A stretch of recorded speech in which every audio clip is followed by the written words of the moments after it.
ഷിയാൻ്റെ അടുത്ത് നിന്ന് മടങ്ങിയെത്തിയ ഷാങ്യോ അവൾ പറഞ്ഞതിനെക്കുറിച്ചുള്ള ചിന്ത കാരണം ആകെ ആബ്സെൻറ്റ് മൈൻഡഡാണ്. കിച്ചണിൽ അവൾ എന്തോ ഉണ്ടാക്കിക്കൊണ്ടിരിക്കുന്ന സമയത്ത് കരിഞ്ഞ മണം വരുന്നത് കണ്ട് യാൻഷൻ ചെന്ന് നോക്കുമ്പോഴാണ് ഇവളിങ്ങനെ ശ്രദ്ധയില്ലാതെ നിൽക്കുന്നത് കണ്ടത്. അവൻ ചോദിക്കുമ്പോഴാണ് ഫുഡ് കരിയുന്ന കാര്യം അവൾ അറിയുന്നത് തന്നെ. അങ്ങനെ എന്താണ് പ്രശ്നമെന്ന് അവൻ അവളോട് ചോദിക്കുന്നു. ഷിയാൻ അവനെ ഹസ്ബൻഡാക്കാൻ ഉദ്ദേശിക്കുന്ന കാര്യം അവൾ പറയുന്നുണ്ട്.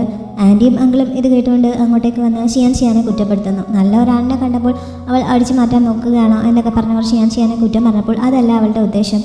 ഇതേപോലെ ഒരാൾ ശല്യപ്പെടുത്തുന്നതിനാൽ ഒരു ദിവസത്തേക്ക് ഇവനെ ഹസ്ബൻഡായിട്ട് കാണിച്ച് അയാളുടെ ശല്യം ഒഴിവാക്കുന്നതിന് വേണ്ടിയിട്ടാണ് എന്നൊക്കെ ഷാങ്യോ അവരെ പറഞ്ഞ് മനസ്സിലാക്കുന്നു. അവൾ എന്ത് സമ്മാനം തരാമെന്ന് പറഞ്ഞിട്ടാണ് നീ ഇങ്ങനെ എന്നെ റെൻറ്റിന് കൊടുക്കാൻ തയ്യാറാവുന്നതെന്ന് യാൻഷൻ കുറച്ച് ദേഷ്യത്തിൽ ഷാങ്യോയോട് ചോദിക്കുന്നുണ്ട്. അങ്ങനെ നിസ്സാരമായ തുകയ്ക്കുമല്ലോ ഞാൻ നിന്നെ കൊടുക്കുമോ എന്ന് ഷാങ്യോ ആവേശത്തിൽ തിരിച്ചു ചോദിക്കുന്നുണ്ടെങ്കിലും അടുത്ത സെക്കൻഡിൽ തന്നെ 30 വെള്ളിക്കാശിനാണ് അവനെ വിറ്റതെന്ന് അവൾ പറയുന്നുണ്ട്. അത്രയും കാശൊക്കെ കിട്ടുമെന്ന് പറഞ്ഞപ്പോൾ അതുവരെ ഷിയാനെ കുറ്റപ്പെടുത്തിക്കൊണ്ടിരിക്കുന്ന ആൻറ്റി ഇപ്പോൾ യാൻഷെങ്ങിനോട് നിനക്ക് കുറച്ച് സമയത്തേക്ക് അങ്ങനെ ഒന്ന് അഭിനയിക്കാൻ പറ്റുമോ എന്ന് ചോദിക്കുന്നുണ്ട്. അങ്കിൾ അതിനെ എതിർക്കാൻ നോക്കിയപ്പോൾ 3 വെള്ളിക്കാശ് കിട്ടിയാൽ തന്നെ ഞാൻ നിങ്ങളെ ആർക്കെങ്കിലും കൊടുത്തേനെ എന്ന് ആൻറ്റി പറയുന്നുണ്ട്. ഇത് കേട്ടതോടെ അങ്കിൾ പിണങ്ങി ഷാങ്ങിനെ വിളിച്ചുകൊണ്ട് അവിടെ നിന്ന് പോകുന്നു. അവൾ തനിക്കിട്ട വില കേട്ട് യാൻഷൻ ആകെ കലിപ്പിലാണ്. എനിക്ക് വേറെ ആരെങ്കിലും ഏർപ്പാടാക്കാൻ വയ്യായിരുന്നോ? ആ ലിയോട് അങ്ങനെ പറയാൻ മേലായിരുന്നോ എന്നൊക്കെ അവൻ ചോദിക്കുന്നുണ്ട്. അവനിവിടെ ഇല്ലല്ലോ, ഇവിടെ വിട്ട് പോയല്ലോ, അല്ലായിരുന്നെങ്കിൽ അവനോട് തന്നെ ചോദിക്കാമായിരുന്നു എന്ന് ഷാങ്ങി പറഞ്ഞപ്പോൾ അവൻ ദേഷ്യപ്പെട്ട് അവിടെ നിന്ന് പോവാൻ തുടങ്ങുന്നു. അവൾ പെട്ടെന്ന് അവനെ പിടിച്ചു നിർത്തിയിട്ട് ഇനി അവനിവിടെ ഉണ്ടായിരുന്നെങ്കിലും ഞാൻ നിന്നോട് തന്നെ ചോദിക്കുകയുള്ളായിരുന്നു. നീ എൻ്റെ ഹസ്ബൻഡല്ലേ, നീ ഇവിടെ ഉള്ളപ്പോൾ ഞാൻ എന്തിനാണ് പുറത്തു നിന്നൊരാളെ അന്വേഷിക്കുന്നത് എന്നൊക്കെ അവൾ പറയുന്നുണ്ട്. യാൻഷൻ എന്നിട്ട് എന്തിന് തയ്യാറാവാതെ അവിടെ നിന്ന് പോകാൻ തുടങ്ങിയപ്പോൾ അവൾ വീണ്ടും പിടിച്ചെടുത്തിട്ട് അവളെ ഒന്ന് ഹെൽപ്പ് ചെയ്തൂടെ, ഒറ്റ തവണത്തേക്ക് മതി, അവളുടെ റെസ്റ്റോറൻറ്റ് പൂട്ടിയാൽ നമ്മുടെ ബിസിനസ്സും ആകെ തകരില്ലേ, അതുകൊണ്ട് അവളെ ഒന്ന് സഹായിക്കുമോ? റൈസ് മെർച്ചൻ്റായിട്ടുള്ള ഷീയാണ് അവളെങ്ങനെ ശല്യപ്പെടുത്തിക്കൊണ്ടിരിക്കുന്നത് എന്നൊക്കെ അവൾ ഡീറ്റെയിൽസ് പറയുന്നു. ഈ ഷീയുടെ പേര് കേട്ട് കഴിഞ്ഞപ്പോൾ യാൻഷങ്ങിനെ കുറിച്ച് താല്പര്യം തോന്നുന്നുണ്ട്. കാരണം അവന് ഇൻഫർമേഷൻ കിട്ടിയതനുസരിച്ച് കർഷകരിൽ നിന്നെല്ലാം ധാന്യങ്ങൾ ബൾക്കായ രീതിയിൽ പർച്ചേസ് ചെയ്തിരിക്കുന്നത് ഈ ഷീയാണല്ലോ. അയാളെ കണ്ടുപിടിക്കാൻ എന്താണ് വഴിയെന്ന് അവൻ ആലോചിച്ചുകൊണ്ടിരിക്കുന്ന സമയത്താണ് ഇങ്ങനെ ഒരു ഓപ്പർച്യൂണിറ്റി അവൻ്റെ മുന്നിലെത്തിയിരിക്കുന്നത്. അതുകൊണ്ട് തന്നെ ഷാങ്യോ പറഞ്ഞ ഡീലിന് അവൻ സമ്മതിക്കുന്നു. അങ്ങനെ അടുത്ത ദിവസം ഷിയാൻ്റെ ഹസ്ബൻഡ് എന്ന് തോന്നിക്കുന്ന വിധത്തിൽ നല്ല രീതിയിലൊക്കെ ഡ്രസ്സ് ചെയ്ത് അവൻ ആ റെസ്റ്റോറൻറ്റിലേക്ക് പോകുന്നുണ്ട്. അവൻ ഈ ഡ്രസ്സിൽ വരുന്നത് കണ്ടപ്പോൾ ഇപ്പോൾ അവനെ കണ്ടാൽ വലിയ കുടുംബത്തിലെയാണെന്ന് പറയും. അറ്റ്ലീസ്റ്റ് ഒരു മാർക്കിൽ സാമാനുള്ള യോഗ്യതയെങ്കിലും അവനുണ്ട് എന്നൊക്കെ ഷിയാൻ അവൻ്റെ യഥാർത്ഥ ഐഡൻറ്റിറ്റി അറിയാതെ തന്നെ അവനെ പുകഴ്ത്തുന്നുണ്ട്. എന്നിട്ട് അവനെയും കൊണ്ട് ഷീ ഇരിക്കുന്ന റൂമിലേക്ക് ചെല്ലുന്നു. ഇത് എൻ്റെ ഹസ്ബൻഡ് യാൻഷങ് ആണ് എന്ന് പറഞ്ഞാൽ ഷിയാൻ ആദ്യമേ തന്നെ അവനെ പരിചയപ്പെടുത്തുന്നു. പക്ഷേ യാൻഷങ്ങിനെ കണ്ടപ്പോൾ ഈ ഷീക്ക് എന്തോ ക്ലിക്ക് ചെയ്യുന്നുണ്ട്. അവന് യാൻഷങ്ങിനെ അറിയാമെന്നാണ് തോന്നുന്നത്. അവനിങ്ങനെ ഒരു വല്ലാത്ത രീതിയിൽ നോക്കിക്കൊണ്ട് നിൽക്കുന്ന കണ്ടിട്ട് ആ അന്തരീക്ഷം ഒന്ന് തണുപ്പിക്കുന്നതിന് വേണ്ടി ഇദ്ദേഹം ഇവിടെ ഇല്ലായിരുന്നു, കുറച്ച് ദൂരെ ബിസിനസ് ആവശ്യത്തിന് വേണ്ടി പോയിരിക്കുകയായിരുന്നു. ഇപ്പോൾ തിരികെ വന്നപ്പോൾ ഞാൻ നിന്നെ നേരിട്ട് കാണാനായി കൂട്ടിക്കൊണ്ട് വന്നതാണ് എന്നൊക്കെ പറയുന്നുണ്ട്. ഇവരിങ്ങനെ സംസാരിക്കുന്ന സമയത്ത് ഇവരിരിക്കുന്ന റൂമിൻ്റെ തൊട്ട് പുറകിലായിട്ട് ഷീയുടെ ആൾക്കാർ ഒരു അറ്റാക്കിന് തയ്യാറെടുത്ത് മറിഞ്ഞു നിൽക്കുന്നുണ്ടായിരുന്നു. ഷിയാൻ അവരോട് രണ്ടുപേരോടും അവിടെ നിന്ന് സംസാരിക്കാൻ പറഞ്ഞിട്ട് വൈനും ഫുഡും ഒക്കെ എടുക്കാനായിട്ട് പോകുന്നു. ഷീ കപ്പ് നിലത്തേക്കെറിഞ്ഞ് സിഗ്നൽ നൽകുകയാണെങ്കിൽ അറ്റാക്ക് ചെയ്യണമെന്നാണ് അവൻ്റെ ആളുകൾക്ക് നൽകിയിരിക്കുന്ന നിർദ്ദേശം. അങ്ങനെ ഒരു സിഗ്നൽ കിട്ടുന്നതിനായിട്ട് അവർ അവിടെ വെയിറ്റ് ചെയ്യുകയാണ്. ഷീ തലസ്ഥാന നഗരിയിൽ നിന്നാണ് വരുന്നതെന്ന് യാൻഷങ്ങിന് അറിയാം. അവിടെയാണ് ഇങ്ങനെയുള്ള ഒരു ഗ്രാമത്തിൽ വന്ന് ബിസിനസ് നടത്തേണ്ട ആവശ്യം എന്താണെന്ന് അവൻ വെറുതെ അയാളോട് ചോദിക്കുന്നു. മാത്രമല്ല ഇനി എന്തെങ്കിലും ബിസിനസ് ഡീലിംഗ് ഉണ്ടെങ്കിൽ എൻ്റെ വൈഫിനെ ബുദ്ധിമുട്ടിക്കാതെ നേരിട്ട് എൻ്റെ അടുത്തേക്ക് വരണമെന്നും അവൻ പറയുന്നുണ്ട്. നീയും ഈ നാട്ടുകാരനല്ലല്ലോ, വേറെ സ്ഥലത്ത് നിന്ന് ഇവിടെ വന്ന് താമസിച്ച് ഇങ്ങനെ ചെറിയൊരു ബിസിനസ് നടത്തുന്നത് എന്തിനാണ്? അതേപോലെ ഞാനൊരു ഡീൽ ഏൽപ്പിക്കുകയാണെങ്കിൽ എത്രത്തോളം നിനക്ക് ഹാൻഡിൽ ചെയ്യാൻ പറ്റുമെന്ന് ഷീ തിരിച്ച് അവനോടും ചോദിക്കുന്നുണ്ട്. 2 ലക്ഷം രൂപയുടെ വരെ ധാന്യങ്ങൾ തനിക്ക് വാങ്ങിക്കാൻ സാധിക്കുമെന്നാണ് യാൻഷങ് അതിന് മറുപടി പറഞ്ഞത്. ഈ 2 ലക്ഷം രൂപയുടെ കണക്കവൻ പറയാൻ കാരണം അത്രയും രൂപയുടെ മൂല്യമുള്ള ധാന്യം ഷീയുടെ ആൾക്കാർ ഓൾറെഡി കളക്ട് ചെയ്ത് കഴിഞ്ഞുവെന്നാണ് അവൻ ഇൻഫർമേഷൻ കിട്ടിയിരിക്കുന്നത്. അത് താൻ അറിഞ്ഞുവെന്ന് ഷീയെ അറിയിക്കുന്നതിന് വേണ്ടി തന്നെയാണ് ഇവനിങ്ങനെ പറയുന്നത്. ഷീക്കും അത് മനസ്സിലാവുന്നു. ഇതും കൂടി ആയപ്പോഴേക്കും അവിടെ മറിഞ്ഞു നിൽപ്പുണ്ടായിരുന്ന അവൻ്റെ ആൾക്കാർ ഒന്നുകൂടി അലർട്ടായി ഏത് നിമിഷത്തിനും ഒരു അറ്റാക്കിന് തയ്യാറെടുത്ത് നിൽക്കുന്നുണ്ട്. പക്ഷേ യാൻഷങ് ഈ സമയത്ത് അവൻ്റെ കയ്യിലുണ്ടായിരുന്ന ആ ചോപ്പ് സ്റ്റിക്ക് 2ആയിട്ട് ഒടിച്ച് ഇവർ മറിഞ്ഞു നിൽക്കുന്ന ഭാഗത്തേക്ക് എറിയുന്നു. അത് അവിടെ നിൽപ്പുണ്ടായിരുന്ന ഒരാളുടെ കൈയും തുളച്ചുകൊണ്ട് പോകുന്നുണ്ട്. അയാളുടെ കയ്യിൽ നല്ലൊരു മുറിവും സംഭവിക്കുന്നു. പക്ഷേ ശബ്ദം ഉണ്ടാക്കാൻ പോലും അവർക്ക് പറ്റില്ല. അവർ പെട്ടെന്ന് അവിടെ തന്നെ മറിഞ്ഞു നിൽക്കുന്നുണ്ട്. കുറച്ച് ബ്ലഡ് തെറിച്ച് അവിടെ ഉണ്ടായിരുന്ന കർട്ടനിലൊക്കെ വീഴുന്നുണ്ട്. അങ്ങനെ ഷീ ഇത് കാണുന്നു. അവൻ തൻ്റെ നീക്കം മനസ്സിലാക്കി കഴിഞ്ഞുവെന്ന് ഷീക്ക് മനസ്സിലാവുന്നു. ഞങ്ങളുടെ ബിസിനസ് നല്ല രീതിയിൽ നടക്കുന്നതുകൊണ്ട് ആകെ ശത്രുക്കളുടെ ശല്യമാണ്. എതിരാളികളായിട്ടുള്ള റെസ്റ്റോറൻറ്റുകാരുടെയൊക്കെ സ്പൈസ് ഇവിടെ എപ്പോഴും മറിഞ്ഞു നിൽക്കുകയാണ്. അങ്ങനെ ഒരാളാണ് ഞാനിപ്പോൾ ഓടിച്ചു വിട്ടതെന്ന് യാൻഷങ് ഈ സമയത്ത് തൻ്റെ പ്രവൃത്തിയെ ന്യായീകരിക്കുന്ന വിധത്തിൽ പറയുകയും ചെയ്യുന്നുണ്ട്. അതോടെ ഷീക്ക് ഒന്നും പറയാൻ പറ്റാത്ത അവസ്ഥയാവുന്നു. ഇവനെ പോലെയുള്ള ഒരാളുടെ സപ്പോർട്ട് ഉള്ളതുകൊണ്ടാണ് ഷിയാൻ തൻ്റെ റിക്വസ്റ്റ് റിജക്റ്റ് ചെയ്തതെന്ന് ഷീക്ക് മനസ്സിലാവുന്നുണ്ട്. മറ്റൊരു ദിവസം വരാമെന്ന് പറഞ്ഞ് അവൻ തൽക്കാലം അവിടെ നിന്ന് പോകുന്നു. ഷിയാൻ ഫുഡൊക്കെ ആയിട്ട് വന്നപ്പോഴേക്കും ഷീ പോയി കഴിഞ്ഞിരുന്നു. ഇത് അവളെ ശരിക്കും സന്തോഷിപ്പിക്കുന്നുണ്ട്. ഇത്ര പെട്ടെന്ന് അവൻ്റെ ശല്യം ഒഴിവാക്കാൻ പറ്റുമെന്ന് അവൾ ഒട്ടും പ്രതീക്ഷിച്ചിരുന്നതല്ല. 30 വെള്ളി നാണയങ്ങൾ ചിലവാക്കിയത് വെറുതെ ആയില്ല എന്ന് അവൾ സന്തോഷത്തോടെ പറയുന്നുണ്ട്. ഷീക്ക് ശരിക്കും യാൻഷിങ്ങിൻ്റെ ഐഡന്റിറ്റി മനസ്സിലായി കഴിഞ്ഞിരുന്നു. അവൻ മാർക്കിസ് ഓഫ് വുവാനായിട്ടുള്ള ഷിയേഷങ് ആണ് എന്ന് തിരികെ ചെന്ന് കഴിഞ്ഞപ്പോൾ അവൻ സാഹോയോട് മാത്രമായിട്ട് പറയുന്നുണ്ട്. മാർക്കിസ് മരിച്ചു എന്നാണ് അവരെല്ലാം വിചാരിച്ചിരുന്നത്. ഇപ്പോൾ ജീവനോടെ അവനെ നേരിട്ട് കണ്ടത്. അതേപോലെ തന്നെ തങ്ങൾ ഈ 2 ലക്ഷം രൂപയ്ക്കുള്ള ധാന്യങ്ങൾ കളക്ട് ചെയ്ത കാര്യം അവൻ അറിഞ്ഞതുമൊക്കെ ഷീ സാഹോയോട് പറയുന്നുണ്ട്. ശരിക്കും ഷീയുടെ അച്ഛനായിട്ടുള്ള പ്രിൻസ് ഷാങ്ഷിനാണ് കൊള്ളക്കാർ ഈ ധാന്യങ്ങളെല്ലാം തട്ടിയെടുക്കുന്നതെന്നുള്ള രീതിയിൽ ഈ 2 ലക്ഷം രൂപയുടെ മൂല്യം വരുന്ന ധാന്യങ്ങളൊക്കെ ഇതുവരെ കളക്ട് ചെയ്ത് വെച്ചിരിക്കുന്നത്. യുദ്ധത്തിൽ യാൻഷിങ്ങിൻ്റെ ആൾക്കാരെ തോൽപ്പിക്കുന്നതിന് വേണ്ടിയിട്ടാണ് അയാൾ ഇങ്ങനെയൊക്കെ ചെയ്തു കൂട്ടുന്നത്. പക്ഷേ അയാളുടെ പ്ലാനെല്ലാം ഇപ്പോൾ തകരുമെന്നാണ് തോന്നുന്നത്. ഇത് കൂടുതൽ ഇൻട്രസ്റ്റിംഗ് ആയിട്ട് വന്നുകൊണ്ടിരിക്കുകയാണ് എന്നൊക്കെ ഷീ പറയുന്നുണ്ട്. 16 വർഷങ്ങൾക്ക് മുമ്പ് നടന്ന ആ കേസിനെ പറ്റി അന്വേഷിക്കണമെന്നുള്ള രീതിയിൽ യാൻഷിങ്ങിനെ കൊണ്ട് ചിന്തിപ്പിച്ചത് ശരിക്കും ഈ ഷീ ആയിരുന്നു. അതിനു വേണ്ടിയിട്ട് അയാൾ യാൻഷിങ്ങിന് കുറച്ച് ഇൻഫർമേഷൻ ലീക്ക് ചെയ്ത് കൊടുക്കുകയായിരുന്നു. അത് അറിഞ്ഞു കഴിഞ്ഞപ്പോഴാണ് ആ കേസിനെ പറ്റി അന്വേഷിക്കാനായിട്ട് യാൻഷിങ് ഇറങ്ങി പുറപ്പെട്ടത്. ഷീ ഇങ്ങനെ ചെയ്തത് എന്തിനാണെന്ന് വെച്ചാൽ യാൻഷിങ്ങിനെയും അവൻ്റെ അങ്കിളായിട്ടുള്ള വെയ്യാനെയും തമ്മിൽ തല്ലിക്കുന്നതിന് വേണ്ടിയിട്ടായിരുന്നു. അത് ശരിക്കും റിസൾട്ട് ഉണ്ടാവുകയും ചെയ്തു. വെയ്യാൻ തന്നെ യാൻഷിങ്ങിനെ കൊല്ലാനായിട്ടുള്ള കാര്യങ്ങളൊക്കെ നടത്തിക്കൊണ്ട് പോരുകയായിരുന്നു. ഇപ്പോൾ അവർ തമ്മിൽ ശരിക്കും ശത്രുതയിലായതുപോലെയാണ്. ഇപ്പോൾ യാൻഷിങ് ഉള്ള ഈ സ്ഥലത്തിൻ്റെ ഡീറ്റെയിൽസ് വെയ്യാനും നൽകി അയാളെ കൊണ്ട് തന്നെ യാൻഷിങ്ങിനെ ഡീൽ ചെയ്താലോ എന്ന് സാഹോ ചോദിക്കുന്നുണ്ട്. പക്ഷെ അതിൻ്റെ ആവശ്യമില്ല. അവർ തമ്മിൽ ഇപ്പോൾ ശത്രുതയിലായ സ്ഥിതിക്ക് നമ്മുടെ ലക്ഷ്യം നേടിക്കഴിഞ്ഞു. യാൻഷിങ് ഒരിക്കലും നമ്മുടെ ശത്രുവല്ല. ഈ അവസരം മുതലെടുത്ത് യാൻഷിങ്ങിനെ നമ്മുടെ ഭാഗത്തേക്ക് ആക്കാൻ പറ്റുമോ എന്നാണ് നമ്മൾ നോക്കേണ്ടത്. അതിനു വേണ്ടിയിട്ട് ക്രൗൺ പ്രിൻസ് എന്ന തൻ്റെ പഴയ ഐഡന്റിറ്റിയും സീലും ഉപയോഗിക്കാൻ ഷീ ഓർഡർ നൽകുന്നുണ്ട്. അതായത് ഇവൻ മുമ്പ് ആ രാജ്യത്തെ ക്രൗൺ പ്രിൻസ് ആയിരുന്നു എന്നാണ് നമുക്ക് സൂചന നൽകുന്നത്. സാഹോ അതെല്ലാം സമ്മതിക്കുന്നു. ഷിയാൻ്റെ കാര്യത്തിൽ എന്ത് തീരുമാനമാണ് എടുക്കേണ്ടതെന്ന് അയാൾ ചോദിച്ചപ്പോൾ തൽക്കാലം അവളെ വെറുതെ വിട്ടേക്ക്, അവളെ വാച്ച് ചെയ്യാൻ ആരെങ്കിലും ഏർപ്പാടാക്കിയാൽ മതിയെന്ന് ഷീ പറയുന്നുണ്ട്. ഇവൻ്റെ ശരിക്കുള്ള പ്ലാനൊന്നും അറിയാതെ അവൻ്റെ ശല്യത്തിൽ നിന്ന് രക്ഷപ്പെട്ടു എന്ന് കരുതി ഷിയാൻ ശരിക്കും സന്തോഷിക്കുന്നു. അടുത്ത ദിവസം മുതൽ തന്നെ റെസ്റ്റോറൻറ്റ് പഴയതിലും ഭംഗിയായിട്ടുള്ള രീതിയിൽ അവൾ ഓപ്പൺ ചെയ്ത് മുന്നോട്ട് കൊണ്ടുപോകുന്നുണ്ട്. ഇങ്ങനെ ഒരു സഹായം ചെയ്തു തന്നതിന് അവൾ ഷാങ്യുവിന് പ്രത്യേകം നന്ദിയൊക്കെ പറഞ്ഞ് ട്രീറ്റ് ചെയ്യുന്നുണ്ട്. ഇവർ സംസാരിച്ചുകൊണ്ടിരിക്കുന്ന സമയത്ത് ബാവർ അവരുടെ അടുത്തേക്ക് വരുന്നു. ഷാങ്യുവിനെ കണ്ടപ്പോൾ അവൻ ഷാങ്ങിങ്ങിനെ അന്വേഷിക്കുന്നുണ്ട്. അന്ന് ഷാങ്ങിങ്ങിനെ കൊണ്ടുവരായിരുന്നത് എന്താണെന്ന് ചോദിക്കുന്നു. ഷാങ്ങിങ് വീട്ടിൽ കുറച്ച് ബിസിയാണ് എന്നൊക്കെ ഷാങ്ങി പറയുന്നുണ്ട്. അവളെ മിസ് ചെയ്യുന്നുണ്ടെങ്കിൽ അടുത്ത തന്നെ ഒരു ദിവസം തനിക്കൊപ്പം വീട്ടിലേക്ക് വരാനും ക്ഷണിക്കുന്നു. ബാവർ അനുവാദത്തിനായി അമ്മയെ നോക്കുന്നുണ്ട്. ഈ ഒരു തവണത്തേക്ക് വിടാമെന്ന് ഷിയാൻ സമ്മതിക്കുന്നു. ബാവർ പോയി കഴിഞ്ഞപ്പോൾ ഷിയാൻ അവനോട് കുറച്ച് കൂടുതൽ സ്ട്രിക്റ്റ് ആയിട്ടല്ലേ പെരുമാറുന്നതെന്ന് ഷാങ്യു അവളോട് ചോദിക്കുന്നുണ്ട്. അങ്ങനെയല്ല, ഇത്രയെങ്കിലും സ്ട്രിക്റ്റ് ആയില്ലെങ്കിൽ അവൻ്റെ ഭാവി നന്നാവില്ല. അവൻ്റെ നല്ലതിന് വേണ്ടിയിട്ടാണ് ഞാൻ ഇങ്ങനെയൊക്കെ ചെയ്യുന്നതെന്ന് ഷിയാൻ പറയുന്നുണ്ട്. അടുത്ത ദിവസം ന്യൂ ഇയർ ആയതുകൊണ്ട് ഷിയാൻ അവൾക്കൊരു ലക്കി പൗച്ച് നൽകുന്നുണ്ട്. അതിനകത്ത് പണമാണ്, അത് വേണ്ടെന്ന് ഷാങ്യു പറയുന്നുണ്ടെങ്കിലും അവൾ നിർബന്ധിച്ച് അത് അവളെ ഏൽപ്പിക്കുന്നു. അതിനുശേഷം കുറച്ച് ഡ്രിങ്ക്സ് കഴിക്കാനായി വിളിച്ചുകൊണ്ട് പോകുന്നുണ്ട്. പക്ഷേ ഇപ്പോൾ ഉച്ചയായതല്ലേ ഉള്ളൂ, ഈ സമയത്ത് കുടിച്ചാൽ അങ്ങനെ ശരിയാവും എന്ന് ഷാങ്യു ചോദിക്കുന്നു. വൈൻ കഴിക്കണമെന്ന് തോന്നുമ്പോൾ ആരെങ്കിലും സമയം നോക്കാറുണ്ടോ എന്ന് വെച്ച് ഷിയാൻ അവളെ നിർബന്ധിച്ച് കൊണ്ടുപോയി വൈൻ കുടിപ്പിക്കുന്നുണ്ട്. കുറേ കഴിച്ചു കഴിഞ്ഞപ്പോഴേക്കും ഷാങ്യു നല്ല ഫോമിലാവുന്നുണ്ട്. ഈ സമയത്ത് അവൾ യാൻഷിങ്ങിനെ കുറിച്ച് പറയുന്നു. അവനെ വിവാഹം കഴിച്ച ദിവസമാണ് ഞാൻ ഇതുപോലെ സന്തോഷിച്ചിട്ടുള്ളതെന്ന് അവൾ പറഞ്ഞപ്പോൾ പിന്നെ അവരുടെ ലൈഫിനെ പറ്റിയൊക്കെ ഷിയാൻ ചോദിക്കുന്നു. അവൻ ഹസ്ബൻഡ് എന്ന രീതിയിൽ എങ്ങനെയുണ്ട് എന്നൊക്കെ അവൾ ചോദിച്ചപ്പോൾ മിടുക്കനാണ് എന്നൊക്കെയാണ് ഷാങ്യു പറഞ്ഞത്. ആൻറ്റി കാങ്ങിൻ്റെ ഗോസിപ്പ് ഷിയാൻ കേട്ടിട്ടുണ്ടായിരുന്നു. അതായത് ഇവർ ഇതുവരെ വെഡിങ് നൈറ്റ് ആഘോഷിച്ചിട്ടില്ല, ഷാങ്യു ഇപ്പോഴും ഒരു വിർജിനാണ് എന്നുള്ള രീതിയിൽ ആൻറ്റി കാങ് എല്ലാവരോടും പറഞ്ഞ് നടക്കുന്നുണ്ടല്ലോ. അതാണ് ഷിയാൻ്റെയും ചെവിയിലെത്തിയിരുന്നത്. ഇവരിങ്ങനെ നല്ല രീതിയിലാണ് ലൈഫ് മുന്നോട്ട് കൊണ്ടുപോകുന്നതെങ്കിൽ ആൻറ്റി കാങ്ങിന് നല്ല പണിഷ്മെൻറ്റ് കൊടുക്കണമെന്ന് പറഞ്ഞ് ഷിയാൻ അപ്പോൾ അവിടെ നിന്ന് എഴുന്നേറ്റ് പോകാൻ തുടങ്ങുന്നുണ്ടെങ്കിലും ഷാങ്യു അവളെ പിടിച്ചിരുത്തിയിട്ട് നീ ഇതിൻ്റെ കാര്യമായിരുന്നു ചോദിച്ചത്. ആൻറ്റി കാങ് അങ്ങനെ പറഞ്ഞതിൽ അവരെ കുറ്റം പറയാൻ സാധിക്കില്ല. അവർ പറഞ്ഞത് സത്യം തന്നെയാണ് എന്ന് അവൾ സമ്മതിക്കുന്നു. ഏത് ഭാഗമാണ് ശരി, ഏത് ഭാഗമാണ് തെറ്റ് എന്ന് ഷിയാൻ ചോദിച്ചപ്പോൾ ആദ്യം അങ്കിളും കാരണം തങ്ങൾക്ക് ഒരുമിച്ച് കഴിയേണ്ടി വന്നതിനെ പറ്റി ഷാങ്യു അവളോട് പറയുന്നു. അന്നത്തെ ദിവസം അവനെന്നെ കിസ് ചെയ്യണമെന്നുണ്ടായിരുന്നു, പക്ഷെ അതിനിടയിലാണ് പ്രതീക്ഷിക്കാതെ ഫൈറ്റ് നടന്നത് എന്നൊക്കെ അവൾ അന്നത്തെ സംഭവങ്ങൾ ഓർത്തുകൊണ്ട് പറയുന്നു. എന്തൊക്കെയാണെങ്കിലും അവൻ ഇവിടം വിട്ട് പോവും എന്നുള്ള കാര്യം എനിക്ക് ഉറപ്പാണ്. പലപ്പോഴും ഞാൻ ഇക്കാര്യത്തെപ്പറ്റി അവനോട് ഒളിഞ്ഞും തെളിഞ്ഞുമൊക്കെ ചോദിച്ചിട്ടുള്ളതാണ്. അപ്പോഴെല്ലാം അവൻ്റെ ആൻസർ ഒന്ന് തന്നെയായിരുന്നു. അതുകൊണ്ട് എനിക്ക് അക്കാര്യത്തിൽ കൂടുതൽ പ്രതീക്ഷിക്കാൻ പറ്റില്ല എന്ന് അവൾ വിഷമത്തോടെ പറയുന്നുണ്ട്. ഷിയാനും അത് കേട്ടപ്പോൾ കുറച്ച് വിഷമമാവുന്നുണ്ട്. എന്തായാലും അവനെ കണ്ടിട്ട് നിന്റെ ചെറിയ കുളത്തിൽ ഒതുങ്ങുന്ന ഫിഷാണെന്ന് എനിക്ക് തോന്നുന്നില്ല എന്നും അവൾ പറയുന്നു. പിന്നെ കുറിച്ച് ആലോചിച്ചിട്ട് അവൻ അങ്ങനെ ഒരു ദിവസം പോകുന്നെങ്കിൽ അങ്ങ് പോവട്ടെ, അതിനു മുമ്പ് അവൻ്റെ ഒരു കുഞ്ഞിൻ്റെ അമ്മയാവാൻ ശ്രമിക്കും. ഒന്നുമില്ലെങ്കിൽ അവനെപ്പോലെ സുന്ദരനായ ഒരു കുഞ്ഞിനെ നിനക്ക് ലഭിക്കുമല്ലോ എന്ന് ഷിയാൻ പറയുന്നു. അങ്ങനെ ചെയ്യുന്നത് മോശമല്ലേ എന്ന് ഷാങ്യു സംശയത്തോടെ ചോദിച്ചപ്പോൾ കുറച്ചൊക്കെ മോശമാവാതെ കാര്യം നേടിയെടുക്കാൻ പറ്റില്ല. എന്തായാലും നീ ഇതിനെക്കുറിച്ച് ഓർത്ത് വിഷമിക്കേണ്ട, ഇക്കാര്യം എനിക്ക് വിട്ടേരെ, ഞാൻ ഇക്കാര്യം ഏറ്റുമെന്ന് ഷിയാൻ പറയുന്നുണ്ട്. ഷാങ്യു വീട്ടിലില്ലാത്ത ഈ സമയത്ത് സാഹോ ഷീ പറഞ്ഞതനുസരിച്ച് യാൻഷിങ്ങിനെ മീറ്റ് ചെയ്യാനായി ഷാങ്യുവിൻ്റെ വീട്ടിലെത്തുന്നുണ്ട്. പുറത്ത് ആരോ വിളിക്കുന്നത് കേട്ടപ്പോൾ യാൻഷിങ് തന്നെയാണ് പുറത്തേക്ക് ഇറങ്ങി നോക്കിയത്. അവൻ്റെ ഐഡൻറ്റിറ്റി മനസ്സിലാക്കിയതുപോലെയായിരുന്നു സാഹോ സംസാരിച്ചത്. അതുകൊണ്ട് തന്നെ അവനെ അകത്തേക്ക് ക്ഷണിക്കാതെ യാൻഷിങ് അകത്തേക്ക് കയറി പോകുന്നു. പക്ഷേ അയാൾ പിന്നാലെ അകത്തേക്ക് ചെല്ലുന്നുണ്ട്. എങ്ങനെയാണ് അയാൾക്ക് തൻ്റെ ഐഡൻറ്റിറ്റി മനസ്സിലായതെന്ന് അവൻ ചോദിക്കുന്നു. താൻ ബിസിനസ്സിനായിട്ട് യാൻഷുവിലും ഷിങ്ഷുവിലും ഒക്കെ മാറി മാറി യാത്ര ചെയ്യാറുണ്ട്.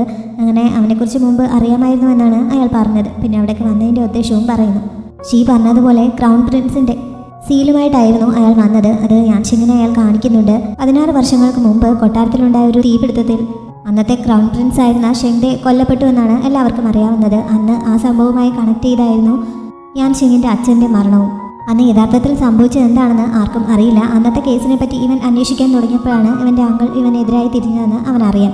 അതുകൊണ്ട് തന്നെ അവൻ്റെ അങ്കിളിന് ഇതിൽ ഉറപ്പായും പങ്കുണ്ടായിരിക്കും. അന്നത്തെ സത്യാവസ്ഥ എന്താണെന്ന് അറിയണമെന്ന് ആഗ്രഹിക്കുന്ന ആൾക്കാരിൽ ഒരാളാണ് ഞാൻ. ക്രൗൺ പ്രിൻസിനെ സപ്പോർട്ട് ചെയ്തിരുന്ന ആൾക്കാരുടെ കൂട്ടത്തിലുള്ള ആളാണ്. ഇപ്പോഴത്തെ രാജാവ് വെറുമൊരു പപ്പറ്റ് മാത്രമാണ്. അയാളെ മാറ്റി പഴയ ഭരണം തിരികെ വരണമെന്ന് ആഗ്രഹിക്കുന്ന കൂട്ടത്തിലുള്ള ആളാണ് എന്നൊക്കെ സാഹോ യാൻഷിങ്ങിനോട് പറയുന്നു. അങ്കിളിനെ യാൻഷിങ്ങിനും സംശയമുണ്ടെങ്കിലും സാഹോയുടെ മുന്നിൽ അവനത് സമ്മതിക്കുന്നില്ല. എൻ്റെ അങ്കിൾ തന്നെയാണ് അതിന് പിന്നിലെന്ന് നിങ്ങൾക്ക് എങ്ങനെ ഉറപ്പിക്കാൻ സാധിക്കുമെന്ന് അവൻ ചോദിക്കുന്നുണ്ട്. അവൻ ഈ കേസിനെ പറ്റി അന്വേഷിക്കാൻ തുടങ്ങിയപ്പോൾ തന്നെ അവന് നേരെ ആക്രമണം ഉണ്ടായത് അവൻ്റെ അങ്കിൾ തന്നെ ആയിരിക്കാനല്ലേ സാധ്യതയെന്ന് അയാൾ ചോദിക്കുന്നുണ്ടെങ്കിലും അവനത് സമ്മതിച്ചു കൊടുക്കുന്നില്ല. മറ്റെന്തെങ്കിലും തെളിവുണ്ടോ എന്ന് ചോദിക്കുന്നു. അയാൾ കുറച്ച് ആലോചിച്ചിട്ട് മറ്റൊരു കാര്യം പറയുന്നുണ്ട്. ഇവരുടെ അന്വേഷണത്തിൽ ഈ വെയ്യാനെ മുമ്പ് സഹായിച്ചിരുന്ന കുറേ ആൾക്കാരെ കൊല്ലുന്നതിന് വേണ്ടിയിട്ട് വെയ്യാൻ അയാളുടെ സൂയിസൈഡ് വാരിയേഴ്സിനെ രാജ്യത്തിൻ്റെ പല ഭാഗങ്ങളിലേക്കും അയച്ചതായി ഇവർക്ക് റിപ്പോർട്ട് കിട്ടിയിരുന്നു. മുമ്പ് വെയ്യാൻ്റെ ഒപ്പം ജോലി ചെയ്തിരുന്ന അയാളുടെ വിശ്വസ്തരായിട്ടുള്ളവരെയും അതിനുശേഷം റിട്ടയർ ആയിട്ടുള്ളവരെയും ഒക്കെയാണ് ഇങ്ങനെ കൊല്ലാനായി വിറ്റിരുന്നത്. അങ്ങനെ ചെയ്യുന്നത് അന്നത്തെ കേസിൻ്റെ തെളിവുകൾ ഇല്ലാതാക്കാനായിരിക്കുമല്ലോ എന്ന് സാഹോ ചോദിക്കുന്നു. ഇത് കേട്ടപ്പോൾ യാൻഷിങ്ങിൻ്റെ മനസ്സിലേക്ക് വന്നത് ഷാങ്ങുവിൻ്റെ കുടുംബത്തെ കൊല്ലാനായി വെയ്യാൻ്റെ ആൾക്കാർ വന്നതിനെക്കുറിച്ചായിരുന്നു. അതും ഇതും തമ്മിൽ കണക്ഷൻ ഉണ്ടാകുമെന്ന് അവന് മനസ്സിലാവുന്നു. ഷാങ്ങുവിൻ്റെ അച്ഛൻ മുമ്പ് വെയ്യാന് വേണ്ടി ജോലി ചെയ്തിരുന്ന ആളായിരിക്കണമെന്നും അവൻ ഊഹിക്കുന്നുണ്ട്. അതുകൊണ്ടായിരിക്കണമല്ലോ ഇങ്ങനെ അയാളുടെ ആൾക്കാർ അവളുടെ കുടുംബത്തെ നശിപ്പിക്കാനായിട്ട് വന്നുകൊണ്ടിരുന്നത്. ഈ സമയത്താണ് വെയ്യാനെതിരായി തങ്ങൾക്കൊപ്പം നിൽക്കാൻ അവൻ തയ്യാറാണോ എന്ന് സാഹോ അവനോട് ചോദിക്കുന്നത്. അങ്ങനെ അവർക്കൊപ്പം നിൽക്കുകയാണെങ്കിൽ അതിന് പകരമായിട്ട് തനിക്ക് എന്ത് തരുമെന്ന് യാൻഷിങ് ചോദിക്കുന്നു. എന്താണ് അവന് വേണ്ടതെന്ന് ചോദിച്ചപ്പോൾ 2 ലക്ഷം രൂപ മൂല്യം വരുന്ന ആ ധാന്യങ്ങൾ നൽകാൻ തയ്യാറാണോ എന്നാണ് അവൻ ചോദിക്കുന്നത്. സാഹോയ്ക്ക് പെട്ടെന്ന് അതിനൊരു മറുപടി പറയാൻ പറ്റില്ലല്ലോ. അതുകൊണ്ട് അവൻ തിരികെ പോയി ഷീയോട് അതിനെപ്പറ്റി ചോദിക്കുന്നു. ഷീ ഇത്രയും ധാന്യങ്ങൾ ആ രാജ്യത്തിൻ്റെ പല ഭാഗങ്ങളിൽ നിന്ന് പലപ്പോഴായിട്ട് പല കച്ചവടക്കാരിൽ നിന്ന് കളക്ട് ചെയ്തതായിരുന്നു. ഇത്ര കൃത്യമായിട്ട് ഇതിനെപ്പറ്റിയുള്ള ഡീറ്റെയിൽസ് യാൻഷിങ്ങിന് എങ്ങനെ കിട്ടിയെന്ന് അവന് മനസ്സിലാവുന്നില്ല. എന്തായാലും അവൻ്റെ ആ കഴിവിനെ ഷീ അംഗീകരിക്കുന്നുണ്ട്. ഷീയുടെ അച്ഛൻ ഇപ്പോൾ മറ്റൊരു പ്രദേശത്തെ രാജാവാണ്. എന്തായാലും അവിടുത്തെ ഭരണം അച്ഛൻ തനിക്ക് തരാൻ പോകുന്നില്ല എന്ന് അവനറിയാം. അനിയനെ ഏൽപ്പിക്കുകയുള്ളൂ. അതുകൊണ്ട് അച്ഛനെ സപ്പോർട്ട് ചെയ്യുന്നതിനേക്കാൾ നല്ലത് യാൻഷിങ്ങിനൊപ്പം നിൽക്കുന്നതാണ്. അവൻ്റെ സപ്പോർട്ട് കിട്ടുകയാണെങ്കിൽ നമുക്ക് നമ്മുടെ ലക്ഷ്യം നേടിയെടുക്കാൻ സാധിക്കും. അങ്ങനെയാണെങ്കിൽ ഈ 2 ലക്ഷം രൂപയുടെ ധാന്യമല്ല, വേണമെങ്കിൽ 4 പ്രദേശങ്ങൾ തന്നെ അവന് നൽകാൻ ഞാൻ തയ്യാറാണ് എന്ന് ഷീ പറയുന്നു. എന്തായാലും ഷീ പറഞ്ഞ വിവരങ്ങളൊക്കെ യാൻഷിങ്ങിനെ അറിയിക്കാൻ തയ്യാറെടുത്ത് സാഹോ അപ്പോൾ തന്നെ പുറപ്പെടുന്നു. വെയ്യാനും യാൻഷിങ്ങും തമ്മിൽ ഇങ്ങനെ ശത്രുക്കളായതിൽ ഷീ ഇപ്പോൾ വളരെയധികം സന്തോഷിക്കുന്നുണ്ട്. സത്യത്തിൽ യാൻഷിങ്ങിനെ കൊല്ലാനായി അങ്ങനെ ശ്രമിച്ചത് വെയ്യാനായിരുന്നില്ല. അയാളുടെ ആൾക്കാർ അതിനെപ്പറ്റി കൂടുതൽ അന്വേഷണം നടത്തിയപ്പോഴാണ് ഷോങ്ഷുലെ രാജാവാണ് യാൻഷിങ്ങിനെ കൊല്ലാൻ ശ്രമിച്ചതെന്ന് വെയ്യാണ് റിപ്പോർട്ട് കിട്ടുന്നത്. ഇവർ പറയുന്ന അനുസരിച്ച് ഷീയുടെ അച്ഛനാണ് ശരിക്കും യാൻഷിങ്ങിനെ കൊല്ലാനായി ശ്രമിച്ചത്. ഇവരെ തമ്മിൽ അടുപ്പിക്കാനുള്ള അയാളുടെ ഒരു മാർഗം തന്നെയായിരുന്നു അത്. യാൻഷിങ് കൊല്ലപ്പെടുകയാണെങ്കിൽ ഏറ്റവും കൂടുതൽ നേട്ടം ഉണ്ടാവുന്നത് അയാൾക്ക് തന്നെ ആയിരിക്കും. അതുകൊണ്ടായിരിക്കണം അങ്ങനെ ചെയ്തതെന്ന് വെയ്യാൻ പറയുന്നുണ്ട്. അത് കഴിഞ്ഞപ്പോഴാണ് ലീഹുവാനെ ഗ്രാൻഡ് ട്യൂട്ടർ ലീ തിരികെ വിളിപ്പിച്ചിരിക്കുന്ന കാര്യം വന്നയാൾ റിപ്പോർട്ട് ചെയ്യുന്നത്. ഇത്ര പെട്ടെന്ന് ഇങ്ങനെ ലീഹുവാനെ ഒരു കാരണവുമില്ലാതെ വിളിച്ചു വരുത്തിയിട്ടുണ്ടെങ്കിൽ രാജകുമാരിയുമായിട്ടുള്ള വിവാഹകാര്യം തന്നെ ആയിരിക്കണം ഗ്രാൻഡ് ട്യൂട്ടർ ഉദ്ദേശിക്കുന്നതെന്ന് വെയ്യാൻ ഇപ്പോൾ തന്നെ ഊഹിക്കുന്നുണ്ട്. പ്രിൻസസും അവിടെ തിരികെ എത്തിയിട്ടുണ്ടല്ലോ, അതുകൊണ്ട് അത് തന്നെ ആയിരിക്കും ഉദ്ദേശമെന്ന് അയാൾ പറയുന്നു. അതെന്തെങ്കിലും ആവട്ടെ, അയാളുടെ വഴിക്ക് വിട്ടേരെ. ഇപ്പോൾ അത്യാവശ്യമായിട്ട് ജനറൽ ഹേയോട് യുദ്ധത്തിൽ ജീവൻ നഷ്ടപ്പെടുത്തേണ്ടി വന്നാൽ പോലും ലൂഷങ് നഷ്ടപ്പെടുത്തരുതെന്ന് മെസ്സേജ് അയക്കാൻ വെയ്യാൻ ഓർഡർ നൽകുന്നുണ്ട്. ന്യൂ ഇയറിൻ്റെ തലേ ദിവസമായിരിക്കുന്നു. എല്ലായിടത്തും ന്യൂ ഇയറിനെ വരവേൽക്കാനുള്ള ആഘോഷങ്ങളൊക്കെ തുടങ്ങിക്കഴിഞ്ഞു. യാൻഷിങ് ഷാങ്ങിങ്ങിനെ എഴുതാൻ പഠിപ്പിക്കുന്നത് കണ്ട് ഷാങ്ങു അവരുടെ അടുത്തേക്ക് എന്നിട്ട് അവന് ന്യൂ ഇയർ വിഷസ് എഴുതാൻ അറിയാമോ എന്ന് ചോദിക്കുന്നുണ്ട്. സാധാരണ എല്ലാ വർഷവും അവളുടെ അമ്മയായിരുന്നു അവരുടെ വീട്ടിലേക്ക് ആവശ്യമായിട്ടുള്ള ഈ വിഷസൊക്കെ എഴുതാറുള്ളത്. പക്ഷേ ഇത്തവണ അമ്മയില്ലല്ലോ. അവൾക്കാണെങ്കിൽ എങ്ങനെയാണ് എഴുതേണ്ടതെന്ന് അറിയുകയുമില്ല. അതുകൊണ്ട് കുറച്ചൊന്ന് എഴുതി തരാൻ പറ്റുമോ എന്ന് അവൾ അവനോട് ചോദിക്കുന്നു. അങ്ങനെ അവൻ പേപ്പറൊക്കെ എടുത്തുകൊണ്ട് വരാൻ പറയുന്നുണ്ട്. അവൾ പോയി അതിനുള്ള ചുമന്ന പേപ്പറുകളൊക്കെ കൊണ്ടുവരുന്നു. യാൻഷിങ് കുറച്ച് വിഷസൊക്കെ എഴുതി നൽകുന്നുണ്ട്. ഷാങ്ങുവിന് അത് ഇഷ്ടപ്പെടുകയും ചെയ്യുന്നു. പിന്നെ കുറച്ച് അധികം മഷി അവൾ ഗ്രൈൻഡ് ചെയ്തിട്ടുണ്ടായിരുന്നു. അതുകൊണ്ട് അങ്കിൾ സാഹോയ്ക്കും ആൻറ്റിക്കും കൊടുക്കുന്നതിന് വേണ്ടി കുറച്ച് അധികം കൂടി എഴുതി തരുമോ എന്ന് അവൾ ചോദിക്കുന്നുണ്ട്. യാൻഷിങ് അത് സംബന്ധിച്ച് അവർക്കും കൂടി കുറച്ച് എഴുതി കൊടുക്കുന്നു. യാൻഷിങ് ഇങ്ങനെ എഴുതുന്ന സമയത്തൊക്കെ ഷാങ്ങു അവനെ ആരാധനയോടെ നോക്കി ഇരിക്കുന്നുണ്ട്. യാൻഷിങ്ങിന് എപ്പോഴേ അവളോട് പ്രണയം തോന്നി തുടങ്ങിയെങ്കിലും ഷാങ്ങുവിന് അങ്ങനെ പ്രണയം ഫീൽ ചെയ്യുന്നതിനെ പറ്റിയൊന്നും ഇതുവരെ സൂചിപ്പിച്ചിട്ടുണ്ടായിരുന്നില്ല. പക്ഷേ ഇപ്പോൾ അവൾ പൂർണ്ണമായിട്ടും അവനെ ഇഷ്ടപ്പെട്ട് തുടങ്ങിയിരിക്കുന്നുവെന്ന് അവളുടെ നോട്ടവും ഇരിപ്പുമൊക്കെ കാണുമ്പോഴേ അറിയാം. ഇടയ്ക്ക് അവൻ എഴുതുന്നത് നോക്കാനായി അവൻ്റെ അടുത്ത് ചെന്ന് നിൽക്കുന്നുണ്ട്. ഈ സമയത്ത് യാൻഷിങ്ങിൻ്റെ കോൺസെൻട്രേഷൻ പോകുന്നു. അവളിങ്ങനെ അടുത്ത് വന്നിട്ട് അവന് മര്യാദയ്ക്ക് എഴുതാൻ പറ്റുന്നില്ല. അവൻ ആ പേനയെടുത്ത് കയ്യിൽ വെച്ചിട്ട് അവളെ മുന്നിട്ട് നോക്കിക്കൊണ്ട് നിൽക്കുന്നു. ഇതിനിടയിൽ മഷി തൂവിയ പേപ്പറിലൊക്കെ വീഴുന്നുണ്ട്. അവളത് പറഞ്ഞപ്പോഴാണ് അവൻ പെട്ടെന്ന് ശ്രദ്ധ മാറ്റുന്നത്. അങ്ങോട്ടും ഇങ്ങോട്ടും തുറന്ന് പറയുന്നില്ലെങ്കിലും രണ്ടുപേരും ഇപ്പോൾ പരസ്പരം ആഴത്തിൽ ഇഷ്ടപ്പെട്ട് തുടങ്ങിയിരിക്കുന്നു. യാൻഷിങ്ങാണ് കൂടുതൽ എഴുതിയത്. പിന്നെ ഷാങ്ങിങ്ങിനെ കൊണ്ട് ഷാങ്ങു ഒരു പേപ്പറിൽ എന്തോ എഴുതിക്കുന്നുണ്ട്. ഫാമിലിയിലെ എല്ലാവരും അതിൽ എഴുതിയെന്ന് വരുത്തുന്നതിന് വേണ്ടിയിട്ടാണ് അവൾ അങ്ങനെ ചെയ്തത്. അപ്പോഴാണ് ഒരാൾ കുറവുണ്ട് എന്ന് പറഞ്ഞ് ഷാങ്ങിങ് എഴുന്നേറ്റ് പോയി ആ ഫാൽക്കനെ കൂടി എടുത്തുകൊണ്ട് വന്നിട്ട് അതിൻ്റെ കാല് മഷിയിൽ മുക്കിയിട്ട് അതുകൂടി ആ പേപ്പറിൽ പതിപ്പിക്കുന്നത്. ഇപ്പോൾ കുടുംബത്തിലെ എല്ലാവരും അതിൽ എഴുതി കഴിഞ്ഞു എന്ന് പറഞ്ഞ് അവൾ സന്തോഷിക്കുന്നു. ഇങ്ങനെ എഴുതിയ പേപ്പറിൽ അധികമുള്ളത് അവർ ആൻറ്റിക്കും അങ്കിളിനും ഒക്കെ കൊടുക്കുന്നുണ്ട്. ആൻറ്റിയും അങ്കിളും അതോടെ പുറത്തൊക്കെ ഒട്ടിച്ചു വെക്കുകയും ചെയ്യുന്നു. ഇതൊക്കെ അയൽക്കാർ ശ്രദ്ധിക്കുന്നു. അങ്ങനെ അവൻ്റെ ആ ഹാൻഡ് റൈറ്റിങ്ങിൻ്റെ ഭംഗിയുണ്ട്. ഇതാരാണ് എഴുതിയതെന്ന് 1-2 അയൽക്കാർ വന്ന് അന്വേഷിക്കുന്നുണ്ട്. യാൻഷിങ് ആണ് എന്ന് അറിഞ്ഞു കഴിഞ്ഞപ്പോൾ തങ്ങൾക്കും കൂടി അതൊന്ന് എഴുതി തരാമോ എന്ന് അവർ ചോദിക്കുന്നുണ്ട്. സാധാരണ കഴിഞ്ഞ വർഷമൊക്കെ അവർക്ക് എഴുതി കൊടുത്തിരുന്നത് സോങ്യാനായിരുന്നു. ഇത്തവണ അവൻ അവിടെ വിട്ട് പോയല്ലോ. അപ്പോൾ പിന്നെ അവർക്ക് ഇങ്ങനെ ഭംഗിയിൽ എഴുതി കൊടുക്കാൻ ആളില്ല. അതുകൊണ്ടാണ് അവർ ഇക്കാര്യം ചോദിക്കുന്നത്. ആ സമയത്ത് യാൻഷിങ്ങും അവിടെ നിൽപ്പുണ്ടായിരുന്നു. ഷാങ്ങുവിന് അവരോട് അങ്ങനെ അവനെ കൊണ്ട് എഴുതിപ്പിക്കാമെന്ന് പറയാൻ പറ്റില്ലല്ലോ. അതുകൊണ്ട് തന്നെ അവൾ അവരെ ഒഴിവാക്കി വിടാൻ നോക്കുന്നുണ്ട്. തങ്ങളുടെ കയ്യിൽ പേപ്പറില്ല എന്ന എക്സ്ക്യൂസാണ് ഷാങ്ങു പറഞ്ഞത്. പേപ്പർ ഞങ്ങളുടെ വീട്ടിലിരിപ്പുണ്ട്, അതെടുത്തോണ്ട് തരാം, എഴുതി തന്നാൽ മതിയെന്ന് അവർ പറഞ്ഞപ്പോൾ പിന്നെ അവൾക്ക് എക്സ്ക്യൂസ് ഒന്നും പറയാൻ പറ്റുന്നില്ല. അവൾ എന്ത് വേണമെന്നറിയാതെ യാൻഷിങ്ങിനെ നോക്കുന്നു. അവൻ അവർക്കും കൂടി എഴുതി കൊടുക്കാൻ തയ്യാറാണെന്ന് അറിയിക്കുന്നുണ്ട്. അങ്ങനെ എല്ലാവരും സന്തോഷത്തോടു കൂടി പേപ്പർ എടുക്കാനായി പോകുന്നു. അവനെ ബുദ്ധിമുട്ടുണ്ടെങ്കിൽ എന്തെങ്കിലും എക്സ്ക്യൂസ് പറഞ്ഞ് അവരെ ഒഴിവാക്കിക്കോളാം, മനസ്സിലാതെ എഴുതി കൊടുക്കണമെന്നില്ല എന്ന് ഷാങ്ങു പിന്നീട് അവനോട് പറയുന്നുണ്ടെങ്കിലും തനിക്ക് ബുദ്ധിമുട്ടൊന്നുമില്ല എന്ന് അവൻ അറിയിക്കുന്നു. അങ്ങനെ മുറ്റത്ത് ഒരു മേശയൊക്കെ പിടിച്ചിട്ട് അവൻ അവിടെ ഇരുന്ന് എഴുതാനായി തയ്യാറെടുക്കുന്നു. ഈ പേപ്പർ എടുക്കാൻ പോയവർ പേപ്പറുമായി തിരികെ വന്നപ്പോൾ അവരുടെ വീട്ടിലുണ്ടാക്കിയ ന്യൂ ഇയറിൻ്റെ സ്പെഷ്യൽ ഐറ്റംസിൽ നിന്ന് കുറച്ചൊക്കെ ഒരു പാത്രത്തിൽ എടുത്തുകൊണ്ടാണ് വന്നിരിക്കുന്നത്. അതൊക്കെ ഷാങ്ങിങ്ങിന് കഴിക്കാനെന്ന രീതിയിൽ അവർ ഷാങ്ങുവിന് സമ്മാനമായി നൽകുന്നുണ്ട്. അവിടെ ഒരു ബെഞ്ച് ഇട്ട് കൊടുത്ത് അവരെ അവിടെ ഇരുത്തി യാൻഷിങ് ഓരോരുത്തർക്കായി ന്യൂ ഇയർ വിഷസ് എഴുതി കൊടുക്കാൻ തുടങ്ങുന്നു. ആദ്യം അവനോട് വന്ന് ചോദിച്ചത് 2-3 പേരാണെങ്കിലും ഇത് എഴുതി കൊടുക്കുന്നത് അറിഞ്ഞു കഴിഞ്ഞപ്പോൾ ആ ഗ്രാമത്തിലെ മിക്കവാറും ആളുകളെല്ലാം അവനെ കൊണ്ട് ഇത് എഴുതിപ്പിക്കാനായി അവിടെ എത്തുന്നുണ്ട്. അവിടെ അങ്ങനെ ഒരു നീണ്ട ക്യൂ തന്നെ ഉണ്ടാകുന്നുണ്ട്. യാൻഷിങ് ക്ഷമയോടെ അവിടെ ഇരുന്ന് എല്ലാവർക്കും ഇത് എഴുതി കൊടുക്കുന്നു. ഷാങ്ങു അവന് എഴുതുന്ന പേപ്പറുകളൊക്കെ അവിടെ ഉണങ്ങാനായി തൂക്കിയിടുകയും മറ്റുമാണ്. അവിടെ നിൽക്കുന്ന സമയത്തും ഇവനിങ്ങനെ എഴുതുന്നതൊക്കെ അവൾ ആരാധനയോടെ നോക്കി നിൽക്കുന്നുണ്ട്. ഇങ്ങനെ നോക്കി നിൽക്കെ അവളുടെ മനസ്സിൽ ബാക്ക്ഗ്രൗണ്ട് മ്യൂസിക് കേൾക്കുകയും കവിത വിരിയുകയും ഒക്കെ ചെയ്യുന്നുണ്ട്. അവൾ അവനുമായി ശരിക്കും പ്രണയത്തിലായിരിക്കുന്നു എന്നർത്ഥം. എന്തായാലും ആ ഗ്രാമത്തിലെ ഓൾമോസ്റ്റ് എല്ലാ വീട്ടിലേക്കും ഇത്തവണ ന്യൂ ഇയർ വിഷസ് എഴുതി കൊടുത്തത് യാൻഷിങ് തന്നെയാണ്. അങ്ങനെ എല്ലാവരും പോയി ആകെ ടയേർഡായിരിക്കുന്ന സമയത്താണ് ആൻറ്റി കാങ് അവരുടെ വീടിൻ്റെ വാതിൽക്കൽ വന്ന് അകത്തേക്ക് കയറാൻ മടിച്ച് നിൽക്കുന്നത്. ഷാങ്ങു ഇത് ശ്രദ്ധിക്കുന്നു. അവൾ കണ്ടു എന്ന് പറഞ്ഞപ്പോൾ അവർ അകത്തേക്ക് കയറി ചെല്ലുന്നുണ്ട്.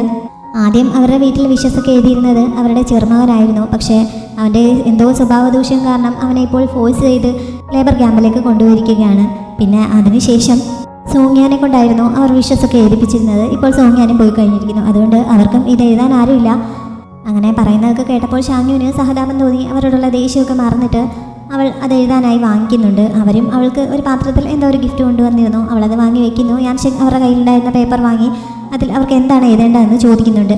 യുദ്ധമൊന്നും ഉണ്ടാകാതിരിക്കട്ടെ എന്നാണ് അവർ എഴുതാൻ പറഞ്ഞത്.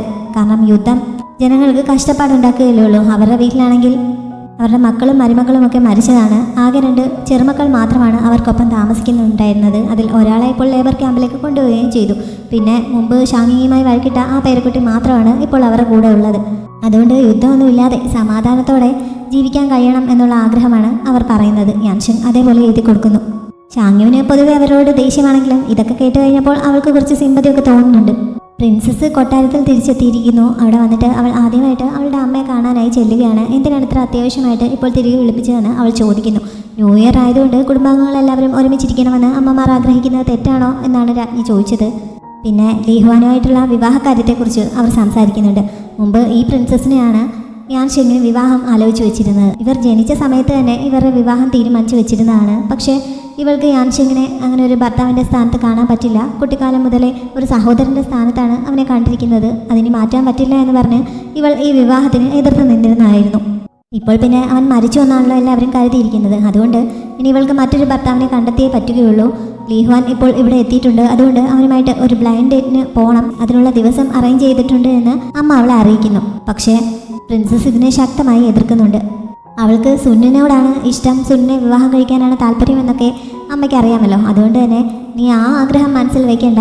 അത് നമ്മുടെ രാജകുടുംബത്തിന് ഒട്ടും ചേർന്ന ബന്ധമല്ല. അവർക്ക് രാജ്യസഭയിലേക്ക് ഒരു സ്ഥാനങ്ങളും ഏറ്റെടുക്കാൻ പറ്റില്ല എന്ന് വിലക്കിയിട്ടുള്ളതാണ്. അതുകൊണ്ട് എന്തായാലും അവരുമായിട്ടുള്ള വിവാഹം നടക്കാൻ പോകുന്നില്ല. അത് നീ മനസ്സിൽ നിന്ന് കളയുന്നതാണ് നല്ലതെന്ന് പറഞ്ഞ് അമ്മ അവളെ കുറേ വഴക്ക് പറയുന്നു. കൊട്ടാരത്തിലെ നിയമങ്ങൾ പറഞ്ഞ് എൻ്റെ ആഗ്രഹങ്ങളെ തല്ലിക്കെടുത്തുകയാണോ, എനിക്ക് എൻ്റേതായ ഇഷ്ടങ്ങളില്ലേ എന്നൊക്കെ പറഞ്ഞ് പ്രിൻസസ് കുറേ എതിർത്ത് നോക്കുന്നുണ്ടെങ്കിലും അതുകൊണ്ടൊന്നും ഒരു പ്രയോജനം ഉണ്ടാകുന്നില്ല. എന്തൊക്കെയാണെങ്കിലും ആ ബ്ലൈൻഡ് ഡേറ്റിന് അവൾ പോയേ പറ്റുകയുള്ളൂ. ഇനി ഗോങ്സിനുമായിട്ട് മീറ്റ് ചെയ്യാൻ പറ്റില്ല എന്ന് അമ്മ സ്ട്രിക്റ്റ് ആയിട്ട് തന്നെ പറയുന്നുണ്ട്. അങ്ങനെ പ്രിൻസസിനെ വിഷമിച്ച് അവിടെ നിന്ന് പോവേണ്ടി വരുന്നു. ന്യൂ ഇയർ ദിവസം രാത്രി ഷാങ്ങുമൊക്കെ അങ്കിളിനും ആൻറ്റിക്കും ഒപ്പം ഇരുന്നാണ് ഫുഡ് കഴിക്കുന്നത്. എല്ലാവരും വൈനൊക്കെ കുടിക്കുന്നുണ്ട്. പക്ഷേ യാൻഷിങ്ങിനും ഷാങ്ങു വൈൻ നൽകുന്നില്ല. യാൻഷിങ്ങിൻ്റെ മുറിവുകളൊക്കെ ഇപ്പോഴും ഭേദമാകാൻ ബാക്കിയുണ്ട്. അതുകൊണ്ട് അവൻ കുടിക്കേണ്ടെന്ന് പറഞ്ഞ് അവന് ചായയാണ് കൊടുത്തത്. അതേപോലെ ഷാങ്ങി കൊച്ചുകുട്ടിയായതുകൊണ്ട് അവൾക്കും കൊടുക്കുന്നില്ല. ഇതിനിടയിൽ അവൾ യാൻഷിങ്ങിനോട് എന്തോ പറയാനായി തുടങ്ങുന്നുണ്ടെങ്കിലും ആ സമയത്ത് പെട്ടെന്ന് ഫയർ വർക്ക് സ്റ്റാർട്ട് ചെയ്യുന്നതിനാൽ എല്ലാവരെയും ശ്രദ്ധ അങ്ങോട്ടേക്ക് തിരിയുന്നു. അങ്ങനെ ഷാങ്ങുവിന് പറയാൻ വന്നത് പറയാൻ പറ്റുന്നില്ല. ഫയർ വർക്ക് കണ്ടുകൊണ്ട് ആൻറ്റിയും അങ്കിളും ഷാങ്ങിങ്ങിനെയും കൂട്ടി പുറത്തേക്ക് ഇറങ്ങി അത് കാണാനായി പോകുന്നു. അത് കഴിഞ്ഞപ്പോൾ എന്താണ് അവൾ പറയാൻ വന്നതെന്ന് യാൻഷിങ് ചോദിച്ചെങ്കിലും അവൾക്കത് പറയാൻ സാധിക്കുന്നില്ല. പിന്നെ അവൾ പെട്ടെന്ന് വിഷയം മാറ്റി വൈൻ കുടിക്കുന്നതിനെ പറ്റിയാണ് പറഞ്ഞതെന്ന് പറഞ്ഞ് കുറച്ച് വൈൻ ഒഴിച്ച് കുടിക്കാൻ തുടങ്ങുന്നു. ഇത് കുറച്ച് തുടങ്ങിയിട്ട് അവൾ കണ്ടിന്യൂസ് ആയിട്ട് 3-4 കപ്പ് ഒഴിക്കുന്നുണ്ട്. അപ്പോൾ ഇത്രയും കുടിക്കണ്ടെന്ന് പറഞ്ഞ് അവൻ തടയുന്നുണ്ടെങ്കിലും എൻ്റെ അച്ഛൻ ഒരു ഫുൾ ജാർ മൊത്തത്തിൽ കുടിക്കുമായിരുന്നു. അതുകൊണ്ട് എനിക്കൊരു ഹാഫ് ജാറെങ്കിലും കുടിക്കാൻ പറ്റും, അതിനുള്ള കപ്പാസിറ്റി ഉണ്ട് എന്ന് പറഞ്ഞ് അവൾ പിന്നെയും കുടിക്കുന്നു. അവസാനം കുറച്ച് കുടിച്ചു കഴിഞ്ഞപ്പോഴേക്കും അവൾ നല്ല ഫോമിലായി മേശപ്പുറത്തേക്ക് തല വെച്ച് കിടന്നു പോകുന്നുണ്ട്. ആൻറ്റിയും അങ്കിളും ഷാങ്ങിങ്ങിനെയും കൊണ്ട് മുകളിലത്തെ നിലയിൽ പോയിന്ന് ഫയർ വർക്ക്സ് കാണുകയായിരുന്നു. ഈ സമയത്താണ് അങ്കിൾ പെട്ടെന്ന് ഒരു വളയെടുത്ത് ആൻറ്റിക്ക് സമ്മാനമായി അത് അവരുടെ കയ്യിലിട്ട് കൊടുക്കുന്നത്. ഇത്രയും വയസ്സായിട്ടും നിങ്ങളതൊന്ന് നിർത്താറായില്ലേ എന്ന് ആൻറ്റി ചോദിക്കുന്നുണ്ടെങ്കിലും ആൻറ്റി ശരിക്കും സന്തോഷത്തിലാണ്. ഇതുകൊണ്ടാണ് ഞാൻ നിങ്ങളെ പാർട്ട്ണറായി തിരഞ്ഞെടുത്തതെന്ന് അവർ പറയുകയും ചെയ്യുന്നു. ഷാങ്ങി ഇതൊക്കെ ശ്രദ്ധിക്കുകയാണല്ലോ, എനിക്കും ഇതേപോലെ ഒന്ന് വേണമെന്ന് അവൾ പറയുന്നുണ്ട്. ഇത് നിൻ്റെ കൈക്ക് വളരെ വലുതാണെന്ന് അങ്കിൾ പറഞ്ഞപ്പോൾ ഇതല്ല, എനിക്കൊരു പാർട്ട്ണറെ വേണമെന്നാണ് ഞാൻ പറഞ്ഞതെന്ന് ഷാങ്ങി പറയുന്നു. അങ്ങനെ ആൻറ്റി അങ്കിളും കൂടി അവളെ എടുത്ത് കൊഞ്ചിക്കുന്നൊക്കെ ഉണ്ട്. യാൻഷിങ്ങും കുറച്ച് സമയം വാതിലിനടുത്ത് പോയിന്ന് ഈ ഫയർ വർക്ക്സ് ഒക്കെ കാണുന്നു. അതിനുശേഷം തിരികെ ഷാങ്ങു കിടക്കുന്നതിൻ്റെ അടുത്ത് വന്നിരിക്കുന്നുണ്ട്. ഈ സമയത്താണ് യാൻഷിങ് ഉറക്കത്തിൽ എന്തോ പറയുന്നത് അവൻ കേൾക്കുന്നത്. വ്യക്തമാവാത്തത് കൊണ്ട് എന്താണെന്നറിയാനായി അവൻ അവളുടെ അടുത്തേക്ക് മുഖം അടുപ്പിക്കുന്നുണ്ട്. ഞാൻ സിംഹത്തിൻ്റെ ഗുഹയിലേക്ക് കയറാൻ തയ്യാറായില്ലെങ്കിൽ എനിക്ക് അതിൻ്റെ കുട്ടിയെ കിട്ടില്ല എന്നാണ് അവൾ ഈ ഉറക്കത്തിൽ പറഞ്ഞുകൊണ്ടിരിക്കുന്നത്. ഇത് ഷിയാൻ മുമ്പ് യാൻഷിങ്ങിൻ്റെ കാര്യത്തിൽ അവൾക്ക് നൽകിയ ഉപദേശമാണ്. ഇത് അവളുടെ മനസ്സിലിങ്ങനെ കിടക്കുകയാണ്. അതുകൊണ്ടാണ് അവളിങ്ങനെ പറഞ്ഞുകൊണ്ടിരിക്കുന്നത്. യാൻഷിങ് അത് എന്താണെന്ന് വ്യക്തമായി കേൾക്കുന്നില്ല. ആ സമയത്ത് ഷാങ്ങു ചെറുതായിട്ട് ഉണർന്നിട്ട് അവൻ്റെ തോളിൽ കയറി പിടിക്കുന്നുണ്ട്. അവൻ്റെ മുഖത്തേക്ക് നോക്കി അവൾ ഇക്കാര്യം പറയുന്നു. എന്നിട്ട് കിസ് ചെയ്യാനായിട്ട് അവൻ്റെ അടുത്തേക്ക് ചെല്ലുന്നുണ്ട്. പക്ഷേ ജസ്റ്റ് അവനെ ഒന്ന് ടച്ച് ചെയ്തിട്ട് അവളൊരു സൈഡിലേക്ക് മയങ്ങി വീണ് പോകുന്നു. അങ്ങനെ അത് മിസ്സാവുന്നുണ്ട്. യാൻഷിങ്ങിന് ആ സമയത്ത് ശരിക്കും അവളെ കിസ് ചെയ്യണമെന്ന് തോന്നുന്നുണ്ട്. അങ്ങനെ അവൻ കിസ് ചെയ്യാനായി അവളുടെ അടുത്തേക്ക് മുഖം അടുപ്പിക്കുന്നു. തൊട്ടടുത്ത് വരെ എത്തിയതുമാണ്. പക്ഷേ ഈ സമയത്ത് ഷാങ്ങിങ് അങ്ങോട്ടേക്ക് വരുന്നത് കാരണം അവന് പെട്ടെന്ന് പിന്മാറേണ്ടി വരുന്നുണ്ട്. അങ്ങനെ രണ്ടാമത്തെ ശ്രമവും ഫെയിലാവുന്നു. ഷാങ്ങിങ് മുകളിൽ ഉറങ്ങാൻ കിടന്നതാണ്. പക്ഷേ ഈ ഫയർ വർക്ക്സിൻ്റെ ശബ്ദമൊക്കെ കാരണം അവൾക്ക് ഉറങ്ങാൻ പറ്റുന്നില്ല. അതുകൊണ്ടാണ് അവളിങ്ങനെ ഇറങ്ങി വന്നിരിക്കുന്നത്. അങ്ങനെ യാൻഷിങ് പിന്നെ ഷാങ്ങുവിനെ എടുത്തുകൊണ്ട് മുകളിൽ പോയി അവൾക്കൊപ്പം കിടത്തുന്നു. ഷാങ്ങിങ്ങാണ് അവളുടെ ഷൂ ഒക്കെ ഊരിക്കൊടുത്തത്. അതിനുശേഷം അവളുടെ കോട്ട് ഊരാൻ തുടങ്ങുന്നു. പക്ഷെ അതിൻ്റെ ആവശ്യമില്ല, ഇന്ന് ഇവളിങ്ങനെ തന്നെ ഉറങ്ങിക്കോട്ടെ എന്ന് പറഞ്ഞ് യാൻഷിങ് അത് തടയുന്നുണ്ട്. അവളെ അവിടെ കിടത്തിയിട്ട് പോകാൻ നേരം ഷാങ്ങിങ്ങിനോട് ഇന്ന് രാത്രി നടന്നതെന്നും അവളോട് പറയരുതെന്ന് അവൻ പറയുന്നുണ്ട്. നേരത്തെ കിസ് ചെയ്യാൻ തുടങ്ങുന്നത് ഷാങ്ങിങ് കണ്ടിരുന്നല്ലോ, അത് പറയരുതെന്നാണ് അവൻ ഉദ്ദേശിക്കുന്നത്. പക്ഷേ ഷാങ്ങിങ്ങിനത് മനസ്സിലാവുന്നില്ല. അതുകൊണ്ട് പിന്നെ ഒന്നുമില്ലെന്ന് പറഞ്ഞ് അവൻ റൂമിലേക്ക് പോകുന്നുണ്ട്. ഷാങ്ങി അവിടെ ഷാങ്ങിനൊപ്പം കിടന്നുറങ്ങുകയും ചെയ്യുന്നു. യാൻഷിങ് അവൻ്റെ മുറിയിലെത്തി കിടക്കാൻ തുടങ്ങുന്ന സമയത്താണ് തലയണയ്ക്കടിയിൽ എന്തോ ഇരിക്കുന്നതായി തോന്നുന്നത്. അങ്ങനെയാണ് എടുത്ത് നോക്കിയപ്പോൾ ന്യൂ ഇയറിന് നൽകുന്ന ഒരു സർപ്രൈസ് ഗിഫ്റ്റ് ആയിരുന്നു അത് കണ്ടപ്പോൾ അവന് പെട്ടെന്ന് അവൻ്റെ കുട്ടിക്കാലം ഓർമ്മ വരുന്നു. ചെറുപ്പത്തിൽ അവൻ്റെ അമ്മയും ഇതേപോലെയുള്ള സർപ്രൈസ് ഗിഫ്റ്റുകൾ അവന് നൽകാറുണ്ടായിരുന്നു. റൂമിൽ എവിടെയാണ് വെച്ചിരിക്കുന്നതെന്ന് അമ്മ പറയാറില്ല, എവിടെയാണെന്ന് അവനോട് കണ്ടുപിടിക്കാൻ പറയുമായിരുന്നു. മിക്കവാറും തലയണക്കീഴിൽ തന്നെയായിരുന്നു അമ്മ അവനുള്ള സർപ്രൈസ് ഗിഫ്റ്റും ഇതേപോലെ ഒളിപ്പിച്ച് വെക്കാറുള്ളത്. അമ്മ പോയതിനു ശേഷം ആദ്യമായിട്ടാണ് അവനിങ്ങനെ ഒരു ഗിഫ്റ്റ് കിട്ടുന്നത്. അതുകൊണ്ട് തന്നെ ഇത് കണ്ടപ്പോൾ അവന് ശരിക്കും സന്തോഷമാവുന്നുണ്ട്.